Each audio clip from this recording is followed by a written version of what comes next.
नमस्कार विद्यार्थी मित्र हो. श्रद्धा अचिव्हर्स अकॅडमीच्या या यूट्यूब चॅनलवर आपल्या सगळ्यांचं सहर्ष स्वागत. आपण यूट्यूबवर करंट अफेअरची लेक्चर सिरीज सुरू केलेली आहे. या लेक्चर सिरीजमध्ये आपण पाहणार आहोत दिनांक 28 जून ते 3 जुलै या दरम्यानच्या चालू घडामोडी. सुरुवात करूयात आपण पहिल्या बातमीपासून. बातमीचं शीर्षक आहे भारतात मांस उद्योगामध्ये झपाट्याने वाढ झाल्याचा एक अहवाल प्रसिद्ध झालाय आणि तो अहवाल प्रसिद्ध केलाय आपल्या सांख्यिकी आणि कार्यक्रम अंमलबजावणी मंत्रालयाने. त्यामुळे भारतीय शासनाने प्रसिद्ध केलेला हा अहवाल आहे आणि या अहवालामध्ये भारतामध्ये मांस उद्योगामध्ये झपाट्याने वाढ होते आहे. तर या अहवालाचं शीर्षक सुद्धा महत्त्वाचं आहे.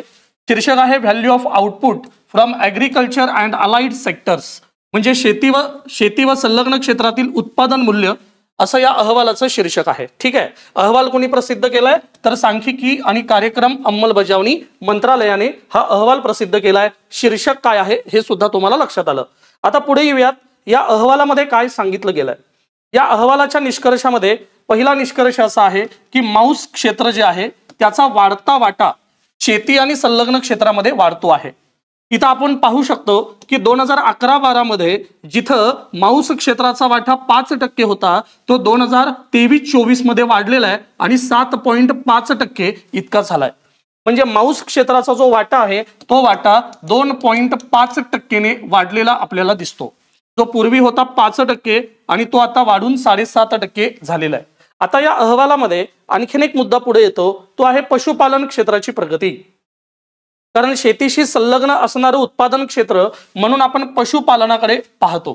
तर या कृषी आणि संलग्न क्षेत्राच्या उत्पादन मूल्यामध्ये एकूण पशुपालनाचा वाटा किती, तर हा अहवाल सांगतो की 25.6% वरून तो 31.2% इतका झालेला आहे. म्हणजे जवळजवळ जर आपण वाढीचा दर पाहिला तर तो 5 ते 6% यांच्या दरम्यान असलेला दिसतो. म्हणजे या अहवालामध्ये मांस उत्पादनात वाढ झालेली आहेच 5% ते 7.5%, त्यासोबत पशुपालन क्षेत्राची सुद्धा प्रगती झालेली आहे असं हा अहवाल आपल्याला सांगतो. पुढे येऊयात. कृषी व संलग्न क्षेत्राचे एकूण उत्पादन मूल्य म्हणजे पैशामध्ये त्याची व्हॅल्यू किती वाढलेली आहे हे सुद्धा या अहवालामध्ये सांगण्यात आलेलं आहे. जिथं 2011-12 मध्ये 19.08 लाख कोटी इतकं उत्पादन मूल्य होतं, तेच उत्पादन मूल्य 10 ते 12 वर्षांनी म्हणजे 2023-24 मध्ये 29.49 लाख कोटी इतकं झालेलं आहे. म्हणजे या अहवालामध्ये मांस उत्पादन, पशुपालनाचा वाढलेला वाटा आणि कृषी आणि संलग्न क्षेत्रातील रुपयाचं उत्पादन मूल्य हे सुद्धा प्रकाशित करण्यात आलेलं आहे. पुढच्या अहवालातला जो निष्कर्ष आहे तो थोडा चिंताजनक आहे. पहा, देशाच्या एकूण अर्थव्यवस्थेमध्ये शेती, पशुपालन, मासेमारी, वनसंवर्धन यांचा वाटा किती, जो वाटा वाढायला पाहिजे खरं तर, पण तो वाटा कमी होतोय. 2023-24 मध्ये जो वाटा 14.7% होता, 24-25 मध्ये थोडा घटून तो 14.4% इतका झालेला आहे. हे लक्षात घ्या. त्यामुळं शेतीचं क्षेत्र जे आहे त्या क्षेत्रावर अवलंबित्व आपल्या देशामध्ये जास्त आहे. म्हणजे आपल्या देशामध्ये अधिकाधिक लोक हे प्रत्यक्ष आणि अप्रत्यक्षपणे शेती आणि संलग्न क्षेत्रावर अवलंबून आहेत, रोजगारासाठी अवलंबून आहेत, उदरनिर्वाहासाठी अवलंबून आहेत. पण प्रत्यक्षामध्ये या क्षेत्राचा उत्पादन मूल्यातला जर वाटा आपण पाहिला तर तो अत्यंत कमी आणि त्याचं जे प्रमाण आहे ते प्रमाण घटत सुद्धा चाललेलं आहे. या अहवालाचा आणखीन एक महत्वाचा निष्कर्ष आपल्या समोर आहे आणि तो आहे की निर्यातीमध्ये यांचा वाटा कसा आहे. तर दूध आणि मांस यांच्यामध्ये तुलना केलेली आहे. निर्यातीचा जर विचार केला तर दुधाचं योगदान हे निर्यातीमध्ये कृषी संलग्न क्षेत्रात सर्वाधिक आहे. सध्या त्याचं थोडं प्रमाण घटलंय आणि ते 67.2 वरून 65.9% इतकंच घटलंय. पण आजही संलग्न क्षेत्रामध्ये सर्वाधिक वाटा हा दुधाच्या उत्पादनाचा आहे, हे लक्षात घ्या.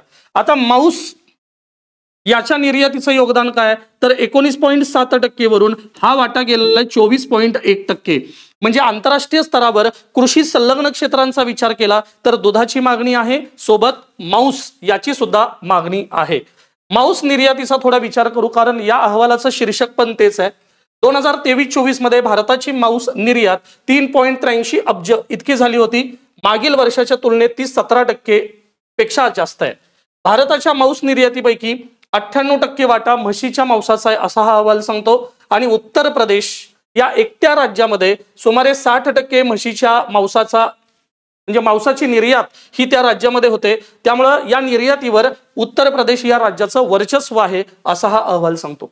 ठीक आहे, तर ही बातमी आपल्या मुख्य राज्यसेवेसाठी तितकीच महत्वाची आहे. वन लाईनर प्रश्न तुम्हाला विचारला जाऊ शकतो किंवा विधानात्मक सुद्धा प्रश्न तुम्हाला विचारला जाऊ शकतो. पुढची बातमी आहे भारताचा नव्याने सुधारित समुद्र किनारा आणि बेटांची संख्या. मी अगदी तुम्हाला विश्वासाने सांगू शकतो की जेव्हा जेव्हा चालू घडामोडीतली एखादी बातमी ही थेट जीएसशी संबंधित असते, जीएस मधल्या एखाद्या विषयाशी संबंधित असते, तेव्हा ती आपल्यासाठी अधिक महत्वाची असणार आहे, हे आपण लक्षात घेऊयात. आता ही जी बातमी आहे ही थेट भूगोलाशी संबंधित आहे, कारण भूगोलामध्ये आतापर्यंत खास करून भारतीय भूगोल आणि महाराष्ट्राचा भूगोल या भूगोलामध्ये समुद्र किनाऱ्यांवर प्रश्न विचारले गेलेले आहेत. जसं की महाराष्ट्राचा समुद्र किनारा किती किलोमीटरचा आहे असा प्रश्न आलाय, भारताची भूसीमा किती किलोमीटरची आहे असाही प्रश्न आलाय. तर आता तांत्रिक बदलामुळे, तंत्रज्ञानाच्या प्रगतीमुळे समुद्र किनाऱ्याची लांबी एक्झॅक्ट आपल्याला कळालेली आहे आणि तीच बातमी आज आपण पाहणार आहोत. पहा, भारताच्या समुद्र किनाऱ्याची एकूण लांबी पूर्वीच्या तुलनेत 3582 किलोमीटरनं वाढलेली आहे. म्हणजे एवढी वाढ दाखवत आहे आताचं संशोधन. तसेच सागरी बेटांची संख्या सुद्धा वाढली आहे 91 ने. म्हणजे समुद्र किनाऱ्याची लांबी वाढली आहे 3582 किलोमीटर आणि सोबत जे बेट आहेत त्यांचीही संख्या 91 ने वाढलेली आहे. आता ही वाढ कशामुळे झाली तर तांत्रिक प्रगती आणि अचूक मोजमाप पद्धत यामुळे ही वाढ झालेली आहे. हे टीव्हीत परीक्षाभिमुख माहितीकडे पहा. पूर्वीची समुद्र किनाऱ्याची लांबी संपूर्ण भारताचा जर विचार केला तर 7516 किलोमीटर. ज्यांनी भारताचा भूगोल व्यवस्थित केलाय त्यांना कल्पना आहे आणि हा प्रश्न आयोगाने कित्येक वेळा विचारलेला आहे. ठीक आहे, तर ही जी लांबी आहे ही 1970च्या दशकातील मोजमापानुसार आहे. पण आता सुधारित जी माहिती आलेली आहे संशोधनानुसार त्यानुसार भारताची समुद्र किनाऱ्याची जी लांबी आहे ती आहे 11098 किलोमीटर. म्हणजे जवळजवळ 7516 किलोमीटर वरून 11098 किलोमीटर एवढी सागर किनाऱ्याची लांबी वाढली आहे. म्हणजे ती जवळजवळ 3582 किलोमीटर इतकी आहे. नंबर 1. नंबर 2, सागरी बेटांची संख्या.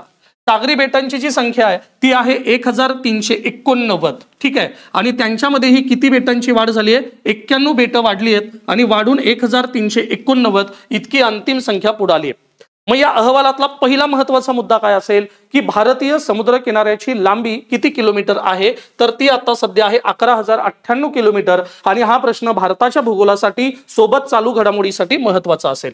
नंबर 2, पूर्वी किती होती आणि कितीने वाढ झालेली आहे. पूर्वी किती होती माहिती आहे 7516 किलोमीटर, तर वाढलेली लांबी जी आहे ती 3582 किलोमीटर आहे, हेही आपल्याला लक्षात ठेवावं लागेल.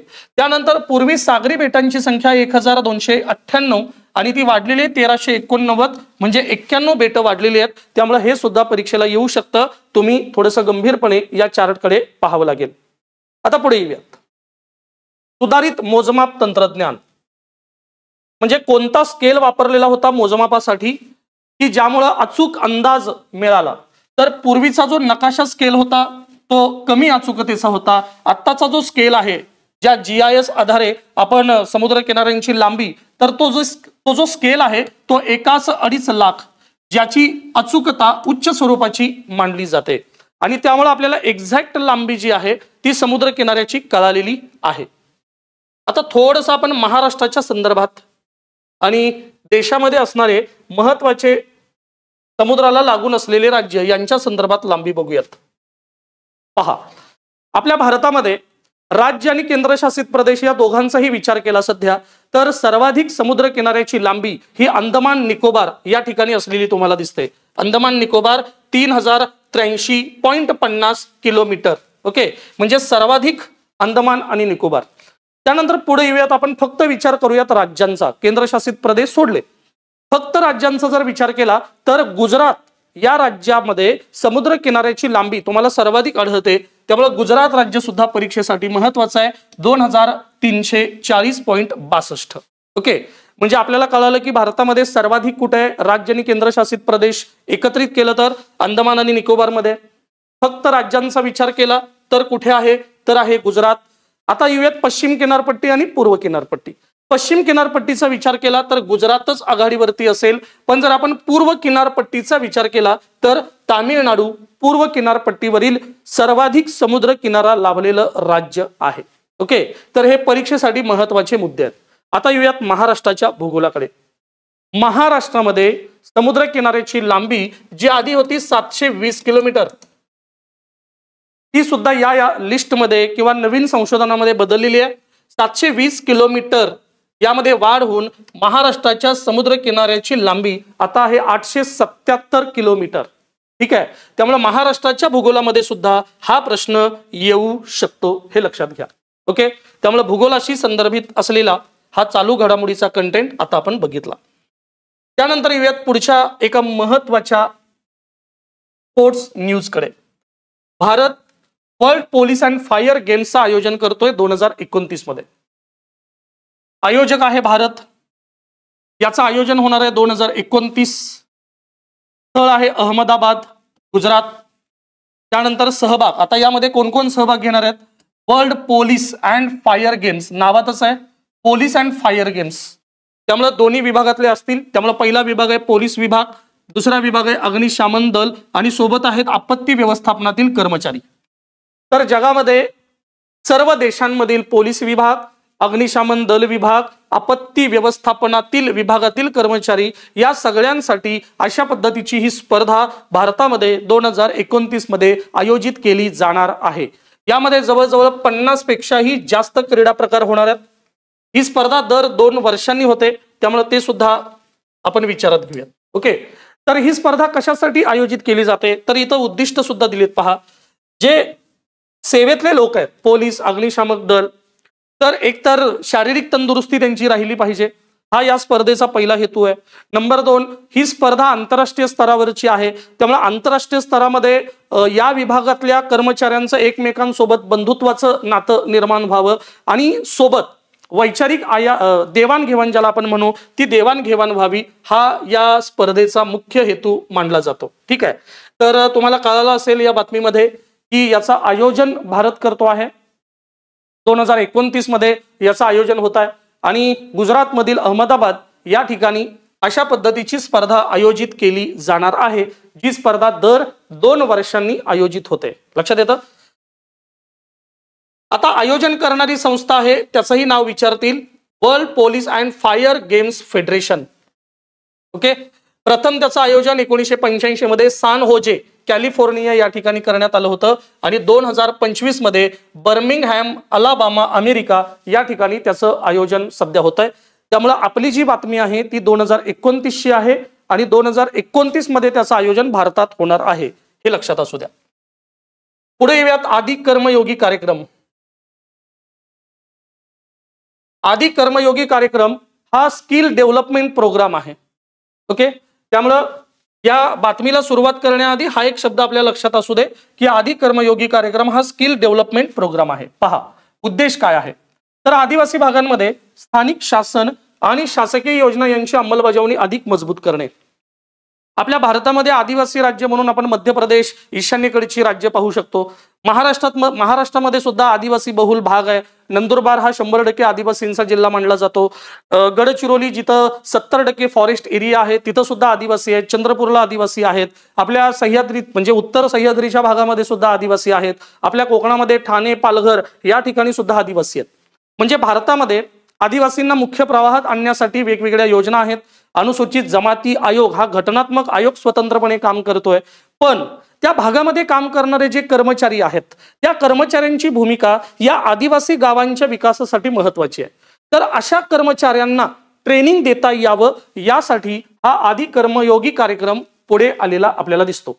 पहा या कार्यक्रमाचं उद्दिष्ट काय, तर आदिवासी भागात खऱ्या अर्थाने परिवर्तन घडवणाऱ्या प्रेरित आणि सक्षम अधिकाऱ्यांचा एक गट तयार करणे म्हणजे अधिकाऱ्यांसाठी असणारा हा प्रोग्राम आहे. मुख्य हेतू सुमारे 20 लाख क्षेत्रीय स्तरावरील कर्मचाऱ्यांचे कौशल्य वृद्धिकरण करणे म्हणजे त्यांचा स्किल डेव्हलप करणे. राज्य, जिल्हा, तालुका पातळीवर प्रशिक्षक आणि मास्टर प्रशिक्षकांचे जाळे तयार करणे. कार्यपद्धती क्षेत्रीय अधिकाऱ्यांच्या वर्तन व मानसिकतेत सकारात्मक बदल घडवून आणणे. पहिला मुद्दा आहे वर्तन आणि दुसरा मुद्दा आहे मानसिकता. वर्तन म्हणजे आदिवासी हे जरी शिक्षणाने मागास आहेत, आरोग्य किंवा इतर मूलभूत सुविधांनी मागास आहेत म्हणून जर आपण त्यांच्याबद्दल, ते गरीब आहेत म्हणून त्यांच्याबद्दल जर आपली भावना द्वेषाची असेल कर्मचारी म्हणून, तर शासन आणि नागरिक यांच्यामधला जो संवाद आहे तो संवाद हरवत जाणार आहे. त्यामुळे या आदिवासींना मुख्य प्रवाहात आणण्यासाठी सर्व अधिकाऱ्यांना आणि कर्मचाऱ्यांना त्या आदिवासींसोबतचं जे वर्तन आहे ते वर्तन मानवीय स्वरूपाचं असलं पाहिजे आणि त्या पद्धतीचं त्यांचं ट्रेनिंग या आदि कर्मयोगी कार्यक्रमाअंतर्गत दिलं जाणार आहे. नंबर 2, मानसिकतेत सकारात्मक बदल करणं. कारण बऱ्याचदा आपण जनरली वर्तमानपत्रातून किंवा सामान्य लोकांच्या चर्चेतून सुद्धा हे ऐकतो की आदिवासी भागामध्ये काम करण्यासाठी कर्मचारी इतके पुढाकारानं येत नाहीत, म्हणजे त्यांचा पुढाकार खूप कमी, खूप दुर्मिळ या आदिवासी भागामध्ये काम करण्यासाठी आपल्याला जाणवतो. तर त्यांची मानसिकता पॉझिटिव्ह व्हावी त्या ठिकाणी काम करण्यासाठी आणि आदिवासी भागांचा विकास व्हावा म्हणून हा कार्यक्रम पुढे येतोय. याची जी व्याप्ती आहे ती भारतातील जवळजवळ 1 लाख आदिवासी गावांपर्यंत पोहोचण्याची आणि त्यामुळं कर्मचारी, अधिकारी यांचं स्किल डेव्हलप करून त्यांच्या मानसिकतेत, वर्तनात बदल करून आदिवासींचा कशा पद्धतीने विकास साधता येईल या उद्दिष्टाने आपल्या केंद्र सरकारने सुरू केलेली ही अत्यंत प्रभावी योजना आहे आदि कर्मयोगी कार्यक्रम, जो आपल्या परीक्षेसाठी येऊ शकतो. पुढे येऊयात तेलंगणामधील एका महत्वाच्या शहराची बातमी. ज्या शहराला भारताची हळद राजधानी या नावानं ओळखलं गेलं, निजामाबाद. निजामाबाद भारताची हळद राजधानी आहे. निजामाबाद तेलंगणा या राज्यातील महत्वाचं शहर आहे, ज्या शहरामध्ये हळद याचं उत्पादन मुबलक प्रमाणात होतं, निर्यात त्याची मोठ्या प्रमाणात होते. त्यामुळे केंद्रीय गृहमंत्री अमित शहा यांनी हा कार्यक्रम इथे आयोजित केला आणि या कार्यक्रमाद्वारे निजामाबाद येथे नॅशनल टर्मरिक बोर्डच्या मुख्यालयाचं उद्घाटन केलं. लक्षात आलं का? म्हणजे भारतामध्ये राष्ट्रीय हळद मुख्यालयाचं जे उद्घाटन आहे ते उद्घाटन निजामाबाद या शहरामध्ये झालेलं आपल्याला दिसतं. ओके, तर या बातमीच्या अनुषंगाने पहिला प्रश्न की भारतातील पहिलं राष्ट्रीय हळद मुख्यालय हे कुठं स्थापन करण्यात आलंय? निजामाबाद या ठिकाणी करण्यात आलंय. निजामाबाद कुठे आहे? तेलंगणामध्ये. त्यामुळे प्रश्न विचारताना वन लाइनर विचारतील आणि राज्य कोणतं असा प्रश्न तुम्हाला विचारला जाईल. नंबर 2, निजामाबाद या शहराबद्दल काय म्हणून त्याची ओळख आहे? तर निजामाबादला भारताची हळद राजधानी असं म्हटलेलं आहे. ओके, आता जर आपण भारतातील वरूनच येऊ वाचून म्हणजे पूर्ण बातमी कव्हर होईल. केंद्रीय गृहमंत्री व सहकार मंत्री श्री अमित शहा यांनी तेलंगणातील निजामाबाद येथे राष्ट्रीय हळद मंडळाच्या मुख्यालयाचे उद्घाटन केले. यामुळे विशेषतः तेलंगणा राज्यातील हळद उत्पादक शेतकऱ्यांची 40 वर्षांची मागणी पूर्ण झाली. या उपक्रमाचा उद्देश हळद उत्पादन प्रक्रिया, ब्रँडिंग, विपणन व निर्यात यांना चालना देणे असा आहे. निजामाबाद हे शहर भारताची हळद राजधानी म्हणून ओळखलं जातं. मोठ्या प्रमाणात येथे हळद उत्पादन होतं, मात्र शेतकऱ्यांना अनेक अडचणींना सामोरं जावं लागत होतं, जसं की बाजारपेठेची मर्यादित उपलब्धता, दलालांकडून शोषण, जागतिक स्तरावर ब्रँडिंगचा अभाव. या अडथळ्यांवर उपाय म्हणून राष्ट्रीय हळद मंडळाची स्थापना करण्यात आली असून हळदीची मूल्यवृद्धी वाढवण्यावर भर दिला गेला आहे.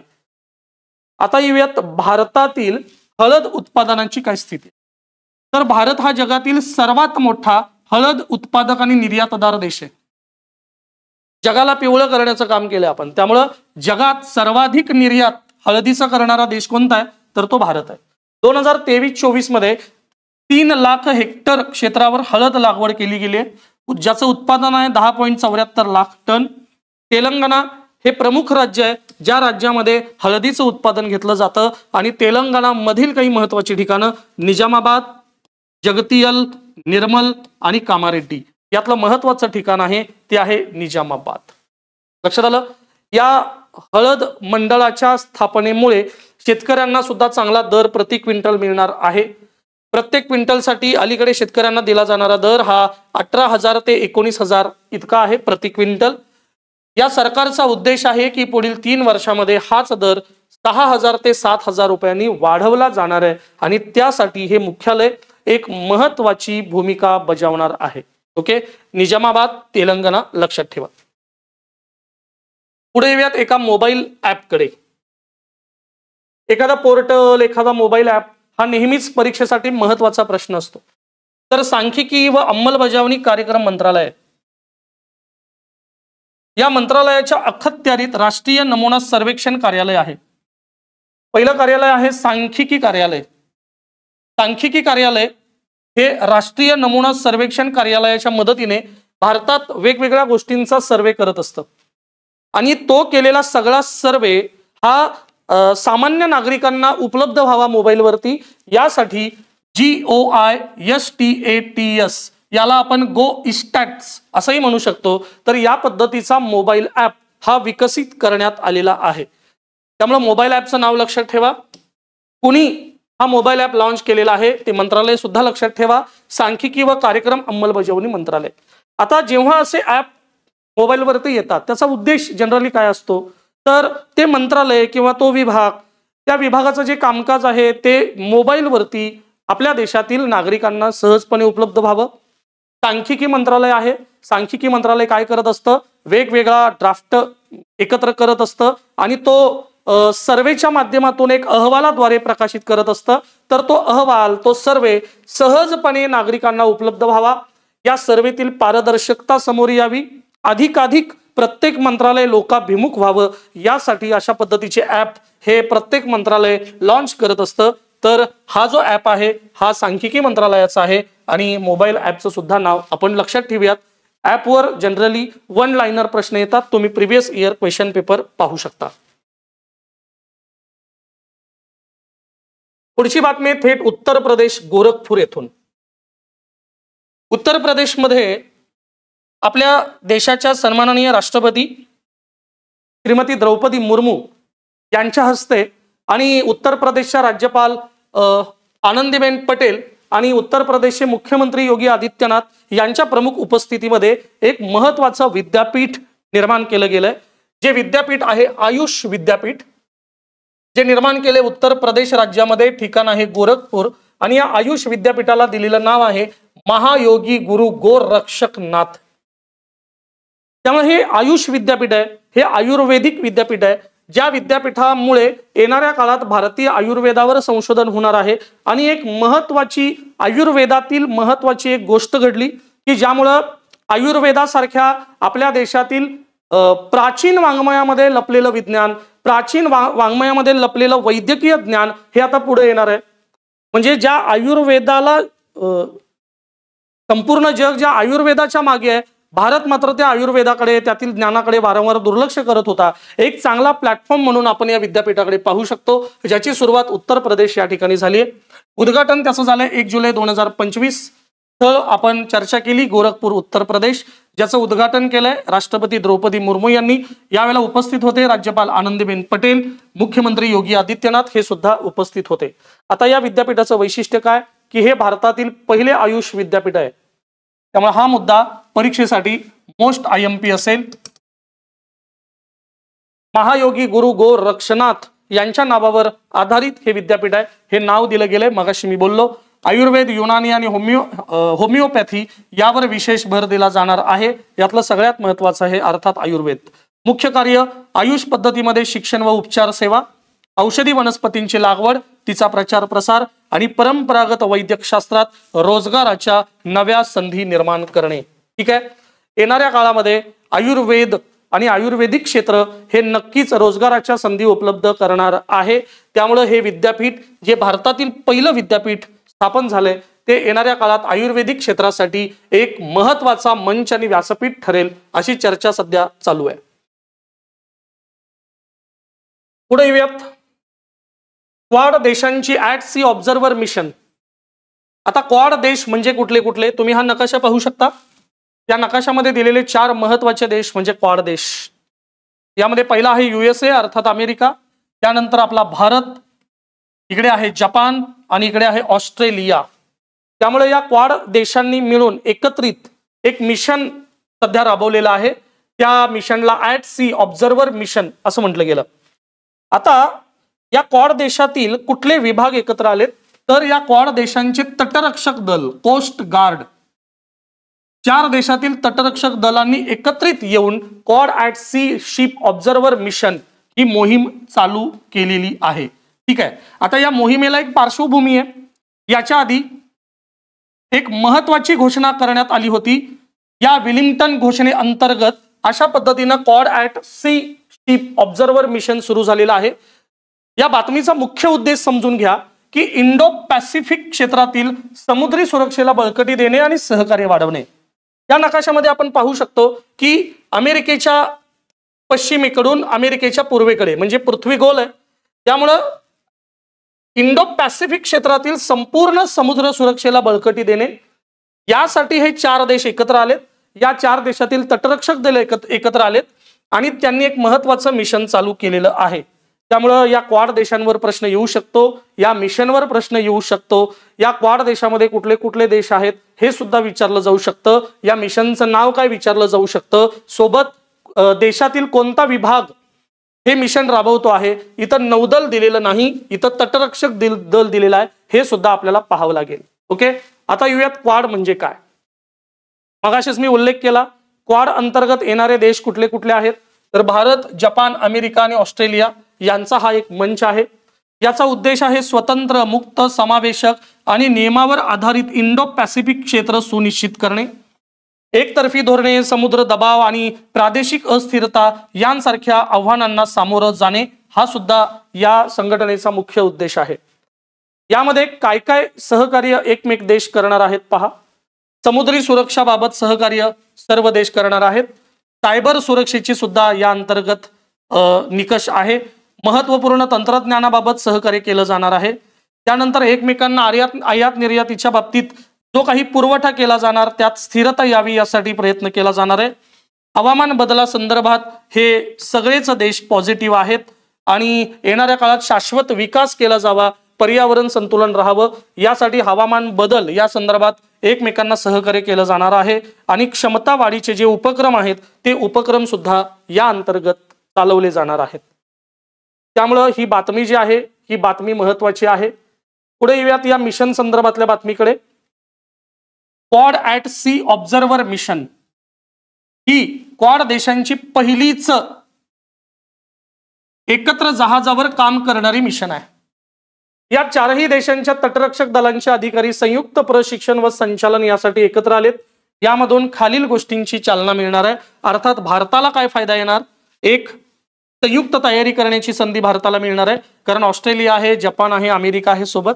नंबर 2, संचालनात्मक समन्वय साधला जाणार आहे आणि समुद्री क्षेत्रात सजगता निर्माण होणार आहे. आणि या क्षेत्राची किंवा या गोष्टींची भारताला नितांत गरज आहे.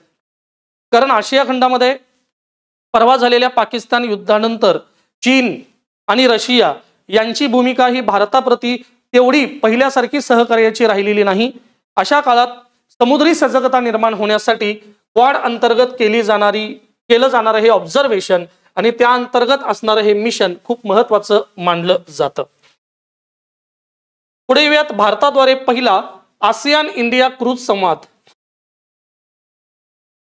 भारताच्या जर आपण पूर्वेकडून देशांची जर यादी पाहिली म्हणजे भारताकडून पुढे बांगलादेश सोडला तर बाकीचे जे देश क्रमाने येतात त्या सगळ्या देशांनी एकत्रित येऊन एक संघटन स्थापन केलंय ज्याचं नाव आहे आसियान.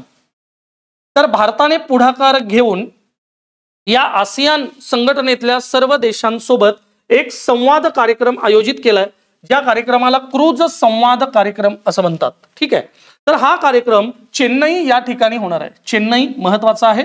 वन लाइनरला हा प्रश्न येऊ शकतो की आसियान इंडिया क्रूज डायलॉग किंवा क्रूज संवाद हा खालीलपैकी कुठं आयोजित करण्यात आला होता, तर तो चेन्नई या ठिकाणी आयोजित करण्यात आलाय. ओके, आधी बघूयात आपण ही बातमी सुरू करण्याआधी या आसियान संघटनेमध्ये कुठले कुठले देश येतात.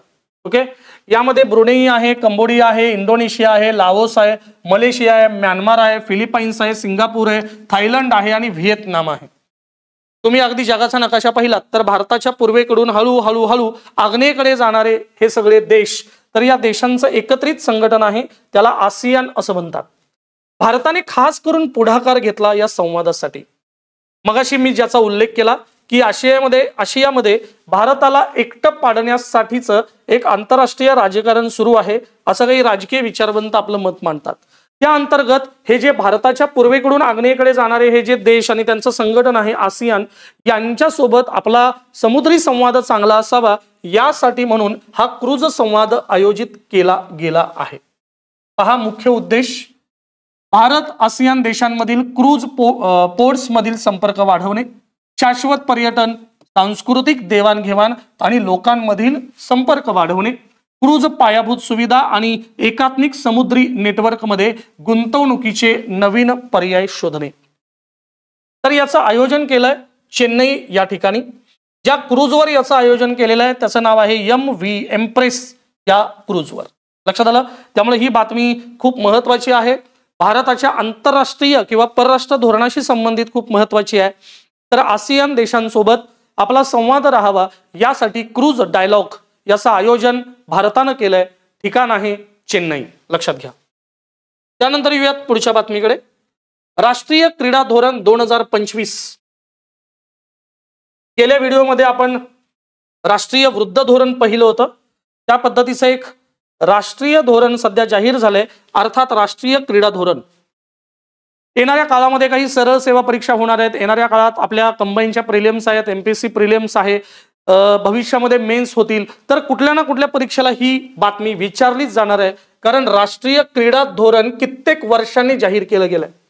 कारण याच्या आधी जे राष्ट्रीय क्रीडा धोरण जाहीर केलं होतं ते 2001 मध्ये केलं होतं. त्यानंतर थेट 2025 मध्ये हे राष्ट्रीय क्रीडा धोरण आपण जाहीर केलेलं आहे. आणि या राष्ट्रीय क्रीडा धोरणाचा उद्देश असा आहे की 2036 मध्ये जे ऑलिम्पिक होणार आहे त्या ऑलिम्पिकमध्ये भारतानं अव्वल स्थान मिळवलं पाहिजे किंवा भारतानं अगदी दैदिप्यमान यश मिळवलं पाहिजे. यासाठी म्हणून हे राष्ट्रीय क्रीडा धोरण जाहीर करण्यात आलेलं आहे. पहा बातमी. पंतप्रधान श्री नरेंद्र मोदीजी यांच्या अध्यक्षतेखालील केंद्रीय मंत्रिमंडळाने राष्ट्रीय क्रीडा धोरण 2025 ला मंजुरी दिली आहे. हे धोरण 2001 च्या जुन्या राष्ट्रीय क्रीडा धोरणाची जागा घेणार आहे. 2001 राष्ट्रीय क्रीडा धोरण 2025 ची उद्दिष्टे भारताला जागतिक क्रीडा क्षेत्रात एक महासत्ता बनवणे, ग्रामस्तरावर क्रीडा संवर्धन व सहभाग वाढवणे, क्रीडा विकासाला देशाच्या सामाजिक आणि आर्थिक प्रगतीशी जोडणे. सामाजिक आणि आर्थिक प्रगतीशी जोडणे. पुढे पहा. हे धोरण केंद्र सरकारचे विविध मंत्रालय, नीती आयोग, राज्य सरकार, राष्ट्रीय क्रीडा महासंघ, खेळाडू, तज्ञ आणि सामान्य नागरिकांशी व्यापक सल्लामसलत करून तयार करण्यात आलंय. हे धोरण भारताच्या 2036 ऑलिम्पिक स्पर्धांमध्ये यश मिळवण्याच्या उद्दिष्टांशी संलग्नित आहे. तसेच राष्ट्रीय शिक्षण धोरण NEP ज्याला म्हणतो आपण 2020 शी देखील हे धोरण सुसंगत आहे. यातले 3 मुद्दे लक्षात ठेवा. याच्या आधीचं राष्ट्रीय क्रीडा धोरण 2001, सध्याचं क्रीडा धोरण 2025 आणि याचं जे मुख्य टार्गेट आहे ते आहे 2036 मध्ये होणारी ऑलिम्पिक स्पर्धा. यानंतरची पुढची बातमी आहे रेल वन ऍप. रेल्वेनं आतापर्यंतचे सगळे जे त्यांचे आधी सुरू केलेले जे छोटे ऍप होते ते सगळे बंद करून एकच ऍप आता पुढे आणलंय. या रेल वन ऍपमुळे रेल्वे प्रवाशांना खूप सोयी सुविधा सुलभपणे उपलब्ध होणार आहेत. नाव लक्षात ठेवा, रेल वन ऍप. अशा पद्धतीचा ऍप लॉन्च करण्याची जी घोषणा आहे ती केंद्रीय रेल्वे मंत्री श्री अश्विनी वैष्णव यांनी केलेली आहे. हे एक सर्वसमावेशक डिजिटल ऍप आता ते आहेच, कारण भारताचा प्रवास हा डिजिटल इंडियाकडे चालू आहे. तर या डिजिटल इंडियाचा एक महत्वाचा भाग म्हणून रेल्वेनं सुरू केलेलं हे एक महत्वाचं app rail one app. Okay. आता हे जे ऍप आहे हे ऍप आपण अँड्रॉइड प्ले स्टोअर मधून डाउनलोड करून घेऊ शकतो किंवा iOS ऍप स्टोअर वरून सुद्धा ते आपल्याला डाउनलोड करता येतं. आता या ऍपवर काय काय उपलब्ध होणार आहेत एवढंच फक्त आहे. बऱ्याचदा ऍपवर वन लाइनर प्रश्न विचारतात, तुम्हाला माहिती आहे. इथं आपल्याला जी आरक्षित नाहीत अशा पद्धतीची तिकीटं बुक करता येणार आहेत, ज्याला म्हणतो आपण अनारक्षित तिकीटे. यामध्ये जर तुम्ही या ऍपवरून जर ते तिकीट बुक करत असाल तर 3% सवलत सुद्धा मिळणार आहे. शिवाय लाईव्ह ट्रेन ट्रॅकिंग सुद्धा या ऍपवर उपलब्ध आहे. म्हणजे तुम्ही ज्या ट्रेनचं बुकिंग केलेलं आहे ती ट्रेन सध्या कुठं आहे हे सुद्धा तुम्हाला या ऍपवर कळणार आहे. त्यानंतर तक्रार निवारण व्यवस्था, प्रवाशांना तक्रार सुद्धा ऍपवर करता येईल. त्यानंतर ई कॅटरिंग आणि हमाल सुविधा. बऱ्याचदा जे रेल्वे प्रवास करतात, पर्यटन करतात, त्यांना ही अडचण येते. तर या ऍप वरून तुम्ही जेवण सुद्धा ऑर्डर करू शकणार आहात. तुम्ही कुठे पोहोचणार आहात तिथं तुम्ही हमाल सुद्धा बुक करू शकणार आहात. किंवा जर तुम्हाला टॅक्सी बुक करायची असेल तर ती टॅक्सी सुद्धा तुम्हाला बुक करता येणार आहे. तर हा जो ऍप आहे हा ऍप डिजिटल इंडिया या महत्वाच्या स्वप्नाला पुढे घेऊन जातो. डिजिटल इंडिया मिशनचा हा एक महत्वाचा भाग आहे. रेल्वेच्या डिजिटल पायाभूत सुविधांना बळकटी देऊन डिजिटल इंडिया मोहिमेला चालना देण्यासाठी हा ऍप सुरू करण्यात आलेला आहे.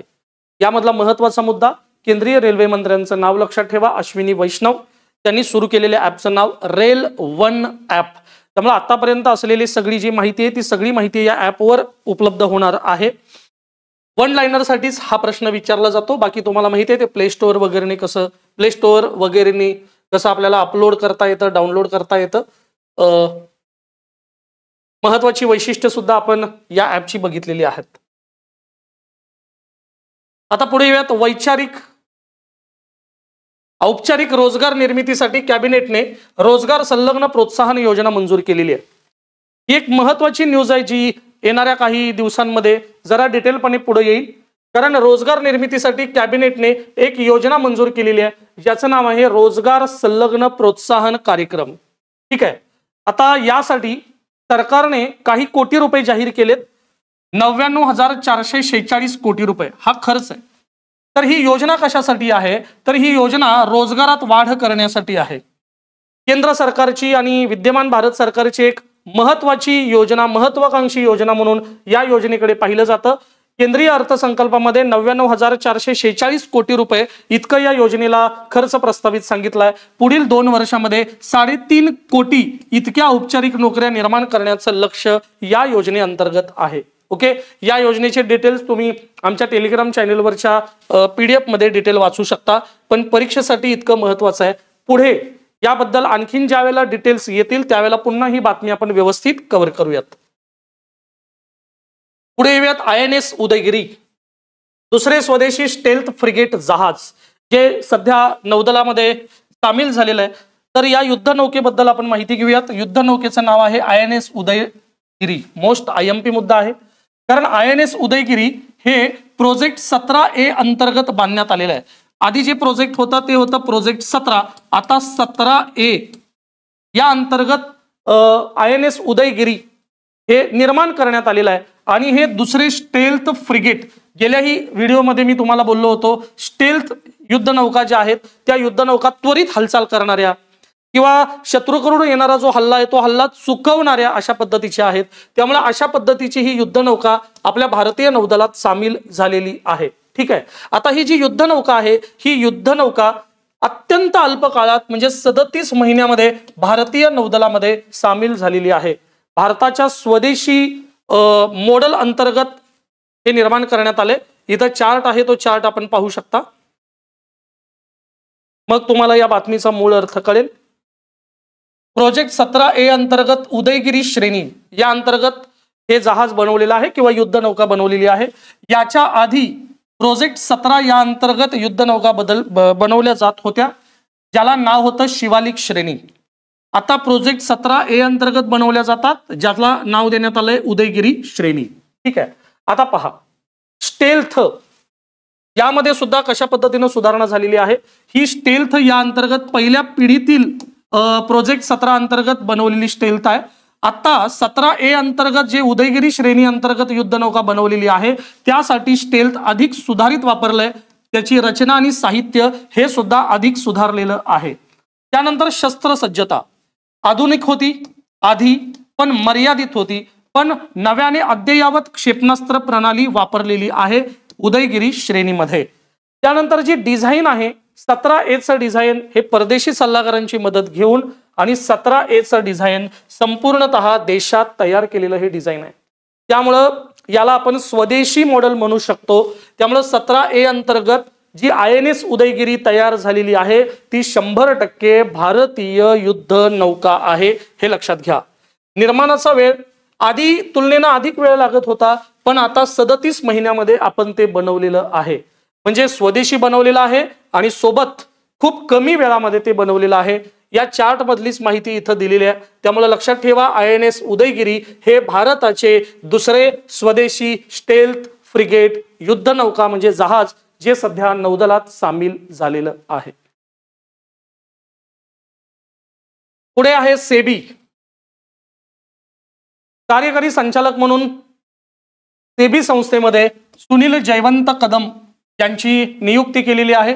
नियुक्तीवर प्रश्न येतो, वन लाइनर प्रश्न येतो, त्यामुळे हा वन लाइनर लक्षात ठेवा. भारतीय सिक्युरिटीज आणि विनिमय मंडळ या मंडळामध्ये सुनील जयवंत कदम यांची कार्यकारी संचालक म्हणून निवड झालेली आहे. पुढे येऊयात RBI. रिझर्व्ह बँक ऑफ इंडियामध्ये प्रदीर्घ काळ काम केल्यानंतर रिझर्व्ह बँक ऑफ इंडियाचे नवे कार्यकारी संचालक म्हणून केशवन रामचंद्रन यांची निवड झालेली आहे। लक्षात आलं का?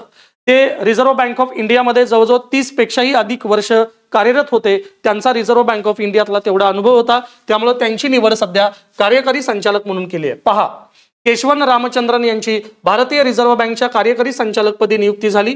ही नियुक्ती 1 जुलै 2025 पासून प्रभावित असेल। ते आता नियमन विभागातील प्रमुख असतील।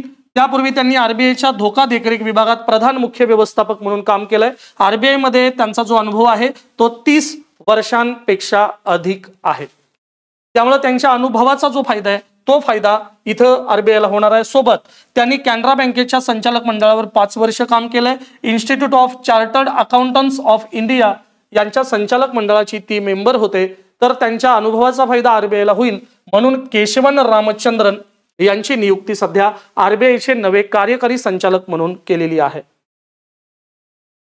अत्यंत सध्या चर्चेत असलेला मीडियावरचा मुद्दा की ब्रिक्स परिषदेच्या निमित्तानं पंतप्रधान नरेंद्र मोदीजी हे सध्या 5 देशांच्या दौऱ्यावरती आहेत। त्यातला देश आहे घाना, त्रिनिदाद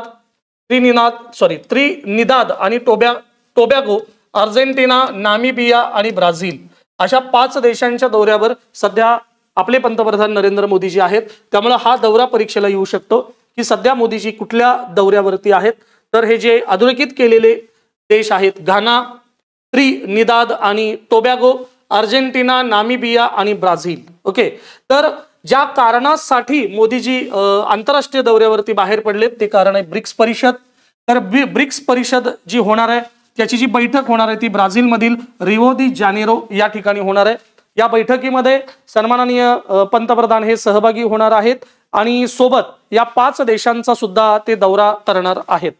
तर ब्रिक्स ही एक महत्त्वाची संघटना, या संघटनेमध्ये भारत हा संस्थापक सदस्य देश राहिलेला आहे।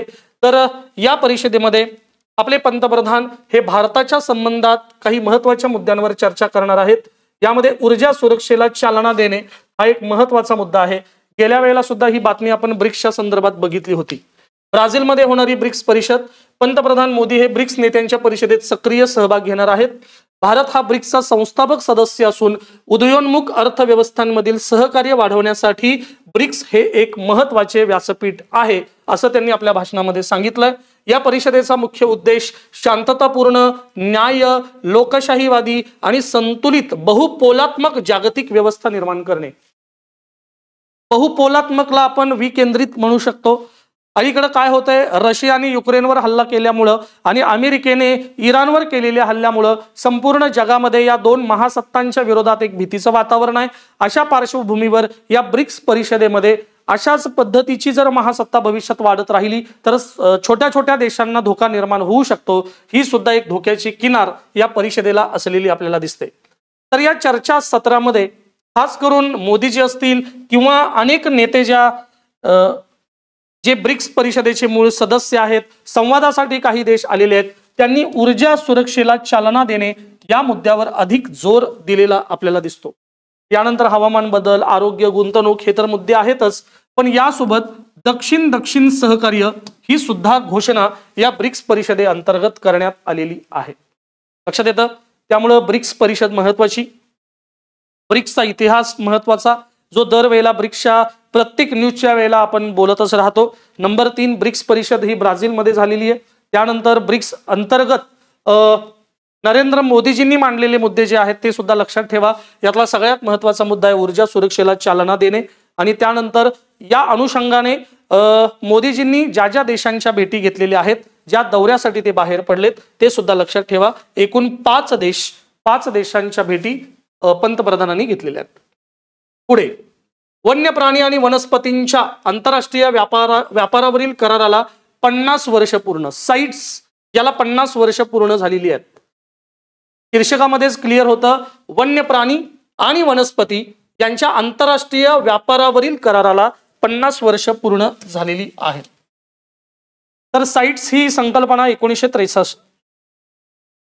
1963 या कराराला 1 जुलै 1975 रोजी मान्यता मिळाली आणि अधिकृतपणे हा करार अंमलात आला। भारताने 1 वर्षानंतर हा करार स्वीकारलेला आहे। ओके, म्हणजे 1975 मध्ये हा करार झाल्यामुळे 2025 मध्ये याला 50 वर्ष पूर्ण झालेली आहेत. साइट्स हा या देशांमधील ऐच्छिक आंतरराष्ट्रीय करार आहे. याचा उद्देश असा आहे की जगभर होणारा वन्य प्राणी व वनस्पतींचा व्यापार यांच्या अस्तित्वाला धोका निर्माण होणार नाही अशा पद्धतीने तो नियंत्रित केला जाणार आहे. भारताच्या अनुषंगाने आपण बघू शकतो की भारताने 1976 मध्ये साइट्स या करारावर स्वाक्षरी केलेली आहे. लक्षात आलं का? जगातले अनेक देश 2024 पर्यंत 185 देश आणि प्रादेशिक संघटना या कराराचा भाग आहेत. त्यामुळे पुढच्या वर्षी भारताने या कराराला सही करून 50 वर्ष होणार आहेत. सध्या या कराराला 50 वर्ष झालेली आहेत आणि भारताने हा करार स्वीकारून 49 वर्ष झालेली आहेत. त्यानंतर येऊयात पुढच्या बातमीकडे. सुधांशु मित्तल यांची पुन्हा एकदा खो खो फेडरेशन ऑफ इंडियाचे अध्यक्ष म्हणून निवड झालेली आहे. हा सुद्धा एक वन लाइनर प्रश्न आहे. Kho kho federation of India यांच्या अंतर्गत निवडणुका पार पडल्या नवी दिल्ली या ठिकाणी त्यांच्या मुख्यालयात आणि त्यानंतर पुन्हा एकदा अध्यक्षपदी सुधांशु मित्तल यांची पुन्हा एकदा अध्यक्षपदी निवड झालेली आहे. नियुक्ती असेल, निवड असेल, एखाद्या व्यक्तीचं निधन असेल, एखाद्या व्यक्तीला मिळालेला पुरस्कार असेल तर तो पुरस्कार परीक्षेसाठी खूप महत्त्वाचा असतो. परवाच्या मुख्य परीक्षेला सन्माननीय रतनजी टाटा यांच्यावरती सुद्धा प्रश्न आलेला होता. त्यामुळे असे प्रश्न येत राहतात. त्यामुळे वन लाइनर नियुक्तीचे प्रश्न आपण लक्षात ठेवण्याचा प्रयत्न करायचा आहे कारण हे प्रश्न परीक्षेला महत्त्वाचे आहेत. तर या प्रश्नासोबत आपलं आजच्या लेक्चर मधील सर्व चालू घडामोडी आपण कव्हर केलेले आहेत. चालू घडामोडी हा विषय केवळ 15 प्रश्नांसाठी नाही, हा विषय जीएसच्या सर्व विषयांना व्यापून उरणारा आहे. यातून तुमच्या भूगोलाची तयारी होणार आहे, यातून इकॉनॉमिक्सला काही प्रश्न येणार आहेत, यातून इंडियन पॉलिटीवर काही प्रश्न येणार आहेत. चालू घडामोडीचा अभ्यास करत असताना शीर्षकांना अनन्यसाधारण महत्व आहे. हे शीर्षक दुर्लक्षित करू नका. चालू घडामोडी खूप डिटेल विचारतात म्हणून एकच बातमी डिटेल वाचू नका. तुम्हाला अनेक बातम्या पण महत्वाचे परीक्षाभिमुख कंटेंट व्यवस्थित वाचायचे आहेत. त्यासाठी पहिली गोष्ट करा ती म्हणजे प्रिव्हियस इयर क्वेश्चन पेपर व्यवस्थित करा. त्यामुळे इथं बातम्या सांगताना सुद्धा मला ज्या महत्वाच्या वाटतात क्वेश्चन पेपरच्या अनुषंगाने तेवढेच मुद्दे मी डिस्कस करत असतो. या बातम्या अधिक विस्तृत वाचून घ्या. यासाठी आमचं टेलिग्राम चॅनल जॉईन करा. या ठिकाणी दररोज आम्ही PDF शेअर करतोय, ते वाचून घ्या. पण त्यातलं परीक्षाभिमुख काय आहे याचा विचार आपल्याला करायचा आहे आणि त्यासाठी आधीचे प्रिव्हियस इयर क्वेश्चन पेपर बघायचे आहेत. ठीक आहे. आणि तुम्ही पाहू शकता की चालू घडामोडीला वन लाइनर प्रश्न येतो. एखादा ऍप असेल, एखादा पोर्टल असेल, प्रश्न येतोच. एखादी योजना असेल, प्रश्न येतोच. खास करून इकॉनॉमिक्सशी संबंधित योजना असेल, प्रश्न येतोच. त्यामुळे इंडियन पॉलिटी, जिओग्राफी, इकॉनॉमिक्स या जीएसच्या महत्त्वाच्या विषयांना चालू घडामोडी हा समांतर आहे हे लक्षात घ्या. त्यामुळे हा विषय केवळ 15 प्रश्नांसाठी नाही तर इतर जीएसचे विषय सुद्धा हा विषय कव्हर करतो. त्यामुळे इथं दिलेले जेवढे काही शीर्षक आहेत ते शीर्षक व्यवस्थित वाचा. व्हिडिओ पॉज करा. पूर्ण व्हिडिओ ऐकून झाल्यानंतर पुन्हा या शीर्षकांकडे या आणि एक एक मुद्दा व्यवस्थित पहा. व्हिडिओमध्ये काय सांगितलेलं आहे. अधिक माहितीसाठी टेलिग्राम चॅनलवरील आमचं PDF वाचा आणि चालू घडामोडीतील प्रत्येक बातमी व्यवस्थित करा. आणि अलीकडे वन लाइनर प्रश्न विचारण्याचा ट्रेंड आहे. जर आयोगाला अवघड करायचं असेल तर आयोग विधानात्मक सुद्धा करू शकतो, तेव्हा मात्र थोडंसं अवघड होईल. पण सध्या तरी जो ट्रेंड चालू आहे थोडासा सोपा प्रश्न विचारला गेलाय तर त्या पद्धतीने तुम्ही अभ्यास करू शकता. ओके. तर पुढच्या व्हिडिओमध्ये मग आपण पुढच्या आठवड्याचे चालू घडामोडी घेऊन एकत्र येणारच आहोत.